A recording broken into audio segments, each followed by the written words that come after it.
लोग देखने वाले हैं क्लास 10th का पाठ नियंत्रण एवं समन्वय के कुछ ऑब्जेक्टिव्स। यह है फर्स्ट क्वेश्चन है कि हार्मोन स्रावित होते हैं। तो हार्मोन क्या है? तो हार्मोन जो शारीरिक उत्तेजना करते हैं, क्या करते हैं? शारीरिक उत्तेजना, जो शरीर में जो है उत्तेजना उत्पन्न करते हैं उसे हम लोग क्या कहते हैं? हार्मोन कहते हैं। क्या कहेंगे? हार्मोन कहेंगे। हार्मोन जो स्रावित होते हैं यह अंतःस्रावी ग्रंथि से होते हैं। किससे होते हैं? अंतःस्रावी ग्रंथि से। अब देखेंगे इस डायग्राम में अंतःस्रावी ग्रंथि कौन कौन है। तो पीनियल ग्रंथि, पिट्यूटरी ग्रंथि, थायराइड ग्रंथि, थाइमस ग्रंथि, पैंक्रियाज, एड्रिनल ग्रंथि, टेस्टिकल। यह जो है अंतःस्रावी ग्रंथि है। मादा में भी देखेंगे तो पीनियल ग्रंथि, pituitary, thyroid, thymus, pancreas, adrenal, ovary और प्लेसेंटा। तो यह जो है यह मादा में है और पुरुष में है। तो कुछ अंतःस्रावी ग्रंथि के जो नाम है इसे हम लोग याद रखेंगे। यह डायरेक्ट क्वेश्चन में एग्जाम में जो है क्वेश्चंस को पूछे जाते हैं। नेक्स्ट क्वेश्चन है ग्वाइटर अथवा घेघा पनपता है। यह जो ग्वाइटर रोग है और ये जो दोनों, इसका इंग्लिश नाम है ग्वाइटर और हिंदी नाम है घेघा, यह दोनों रोग किसी कमी से होता है। तो याद रखना है कि यह दोनों आयोडीन की कमी से होता है। क्या हो, किसकी कमी से होगा? आयोडीन की कमी से। जो कि यह मुख्य रूप से जो घेघा रोग है यह गले में होने वाला रोग है। कहाँ पे? गले में हो जा यह रोग जो है मुख्य रूप से कहाँ होता है? तो गले में होगा। अब हम लोग नेक्स्ट क्वेश्चन की तरफ बढ़ेंगे। थाइरोक्सिन का स्राव होता है। तो थाइरोक्सिन का जो स्राव होगा वह थायराइड ग्रंथि से होगा। कहाँ से होगा? थायराइड से। मानव में डायलिसिस थैली है। तो मानव में डायलिसिस थैली जो है वह नेफ्रॉन है और यह डायलिसिस जो है इसको हीमोडायलिसिस के नाम से भी जाना जाता है। किससे? हीमोडायलिसिस। हीमोडायलिसिस।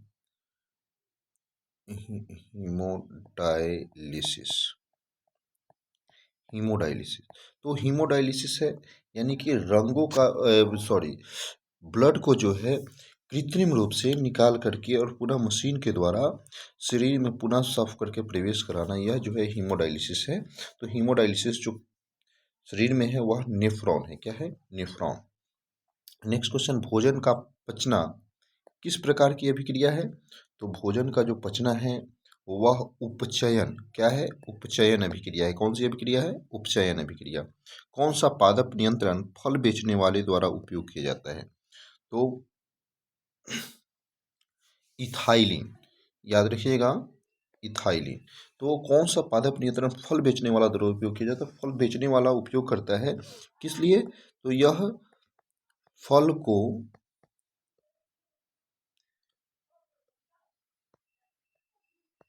पकाने के लिए। किसको? तो फल को पकाने के लिए इसका उपयोग करता है। नेक्स्ट क्वेश्चन है कि वह संरचना जो उद्दीपन की पहचान कराती है कहलाती है। तो उद्दीपन की जो पहचान कराएगी वह ग्राही कहलाएगी। क्या कहलाएगी? ग्राही कहलाएगी।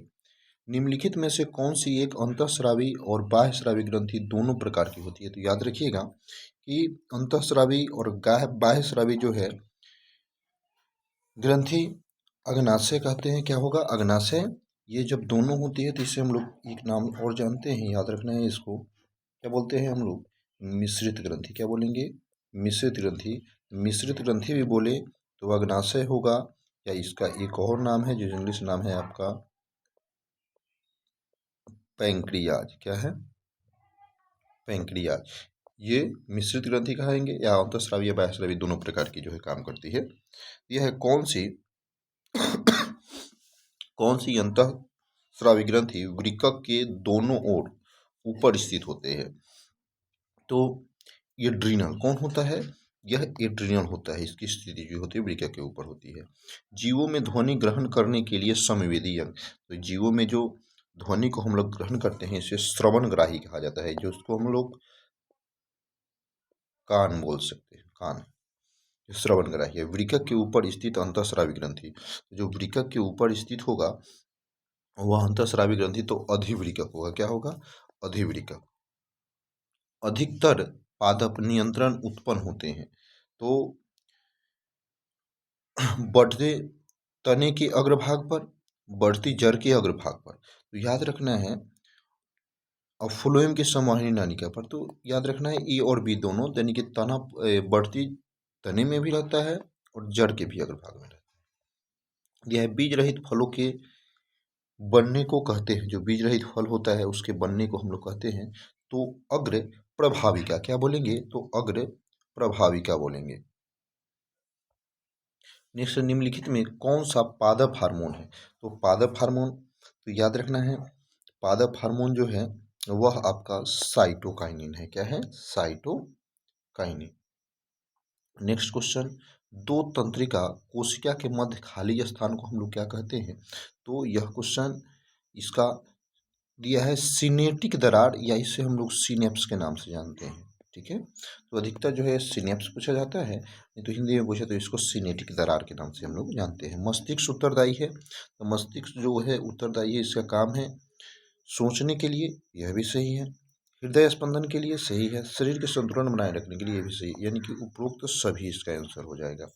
यह बहुकोशिकीय जीवों में निम्नलिखित में से किस प्रकार का समन्वय पाया जाता है? जो बहुकोशिकीय जीव होते हैं उसमें, तो रासायनिक समन्वय तो सही है, तंत्रिकीय समन्वय ये भी सही है,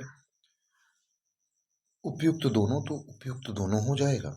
नेक्स्ट क्वेश्चन, तंत्रिका कोशिका कितने प्रकार के होते हैं? याद रखना है कि तंत्रिका कोशिका जो है वह 3 प्रकार के होते हैं। कितने प्रकार के होंगे? 3 प्रकार के। प्रतिवर्ती चाप कहाँ बनते हैं? तो प्रतिवर्ती चाप जो है आपकी मेरु रज्जु में बनेंगे, मेरु रज्जु में। यह शरीर की प्रधान नियंत्रण ग्रंथि किसे कहा जाता है? तो शरीर की जो प्रधान नियंत्रण ग्रंथि है उसे हम लोग पीयूष ग्रंथि के नाम से जानते हैं, और इसे ही हम लोग क्या कहते हैं? मास्टर ग्रंथि भी कहते हैं। क्या कहेंगे इसे? मास्टर ग्रंथि। नेक्स्ट क्वेश्चन की तरफ हम लोग बढ़ेंगे। अंतःस्रावी ग्रंथियां होती है, तो अंतःस्रावी जो भी ग्रंथियां होंगी वे नलिका विहीन होंगी। क्या होगी? नलिका विहीन। नलिका युक्त जो होंगी यह ब्राहस्रावी ग्रंथि होगी। क्या होगी? ब्राहस्रावी ग्रंथि होगी, नलिका युक्त। यह है थायराइड ग्रंथि की अल्प क्रिया के कारण कौन सा रोग उत्पन्न होता है? जब थायराइड ग्रंथि की अल्प क्रिया हो जाएगी तो इसके कारण ओटुआमंता ये भी होगा, ओटुआ अल्प क्रियता ये भी होगा, मिक्सिडीमिया ये भी होगा, ये सभी हो जाएंगे। यह अग्नाशय द्वारा निम्न में से कौन सा हार्मोन स्रावित होता है? तो अग्नाशय द्वारा याद रखना है, वेरी वेरी इंपॉर्टेंट क्वेश्चन है, कि इंसुलिन भी और ग्लूकागोन भी दोनों होगा। यह पतियों का मुरझाना किस पादप हार्मोन के कारण संभव है? तो पतियों का मुरझाना जो है एब्सिसिक एसिड के कारण, एब्सिसिक अम्ल के कारण स्रावित होने वाले हार्मोन का समय और मात्रा किस क्रियाविधि द्वारा नियंत्रित की जाती है? तो जो हार्मोन स्रावित होते हैं उनकी मात्रा को, तो यह पुनर्भरण, क्या होगा? पुनर्भरण के द्वारा दिया है। जड़ का अधोगामी वृद्धि है, तो जड़ जो है वह अधोगामी वृद्धि क्या होगा? तो गुरुत्वानुवर्तन, याद रखना है गुरुत्वानुवर्तन। और जो फुनगी जो हम लोग का फुनगी जो होता है वह जो होगा इसका जो है वृद्धि होगा, यह होगा आपका प्रकाशानुवर्तन। क्या होगा आपका? प्रकाशानुवर्तन, यानी कि यह ऊपर की तरफ बढ़ेगा, और गुरुत्वानुवर्तन में यह नीचे की तरफ, यानी कि मिट्टी सॉइल में जो है यह वृद्धि करेगा, तो इसे हम लोग गुरुत्वानुवर्तन कहेंगे।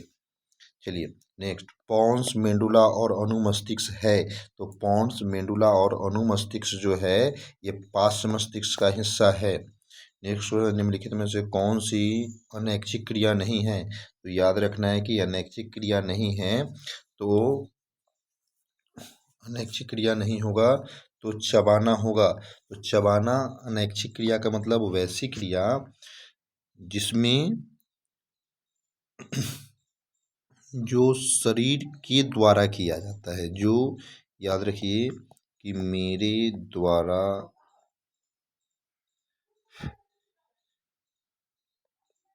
नहीं किया जाए, क्या होगा?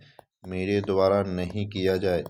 जो मेरे द्वारा किया जाएगा, जो मेरे द्वारा किया जाए वह ऐच्छिक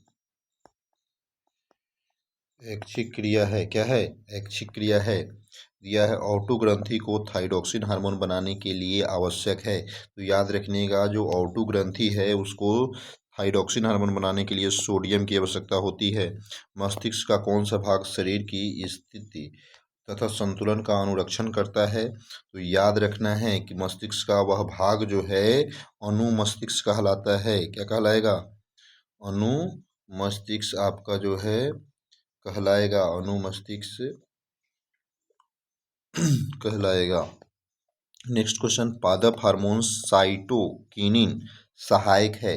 तो साइटोकिनिन का जब हम लोग काम पढ़ेंगे तो यह प्ररोह की अग्रभाग की लंबाई में, यानी कि जिसको हम लोग उसका शीर्ष भाग कहते हैं, या शीर्ष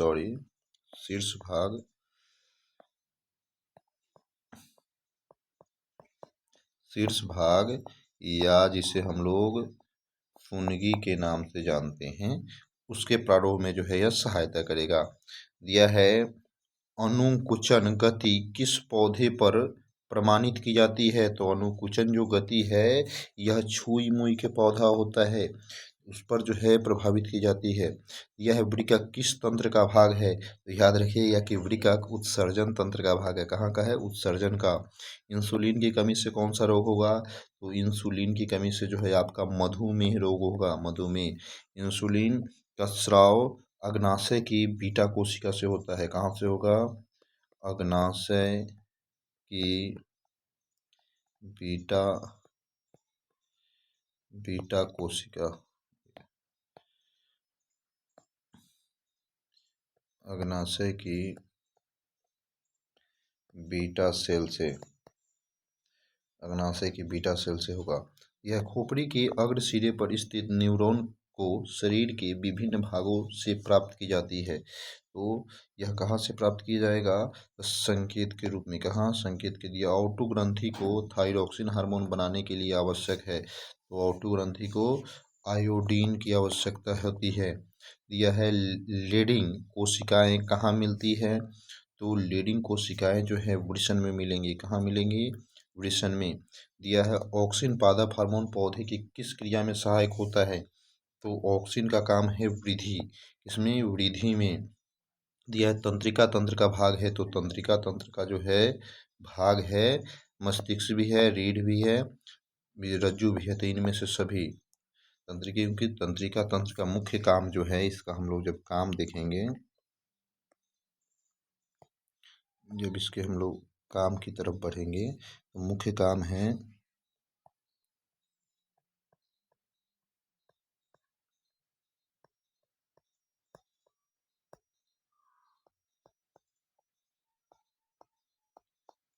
शारीरिक नियंत्रण करना। शारीरिक नियंत्रण मस्तिष्क भी होगा, सभी होगा। यह है एस्ट्रोजन, प्रोजेस्टेरॉन एवं रिलैक्सिन हार्मोन स्रावित होता है। याद रखना है इसको, ये एस्ट्रोजन यह या प्रोजेस्टेरॉन और रिलैक्सिन हार्मोन यह मुख्य रूप से अंडाशय से स्रावित होता है, जो कि यह आपका मादा मादा जननांग है। क्या है आपका? मादा जननांग है। नेक्स्ट, इनमें से कौन मादा जनन हार्मोन है? तो याद रखिए प्रोजेस्टेरॉन, एस्टेरॉन और एस्ट्रियोल, यह सभी हो जाएगा। ये आपका यह कुछ जानवर जुगाली करते हैं। जुगाली करने का मतलब होता है कि जो बाद में खाना खा करके मुंह चलाते हैं और पचाते हैं। तो किसके लिए? तो भोजन के पाचन के लिए। जो खाना खाते हैं फिर उसको ला करके पचाते हैं, उसको हम लोग कहते हैं जुगाली करना। क्या करना? जुगाली करना।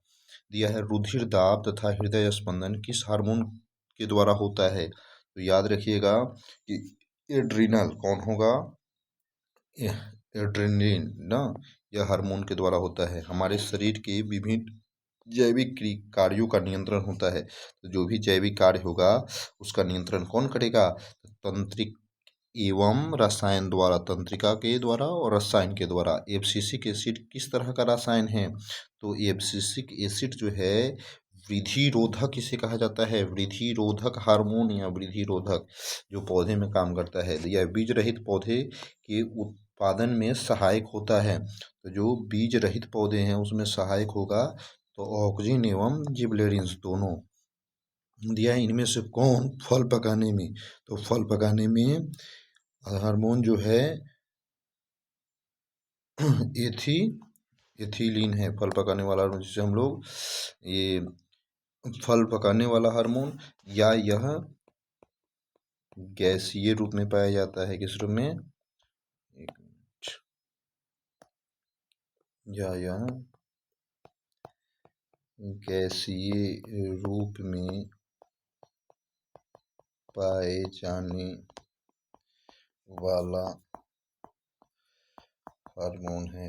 अगर नेक्स्ट वीडियो देखना है तो सब्सक्राइब करना ना भूलें। चलिए हम लोग नेक्स्ट वीडियो में फिर कल सुबह मिलते हैं।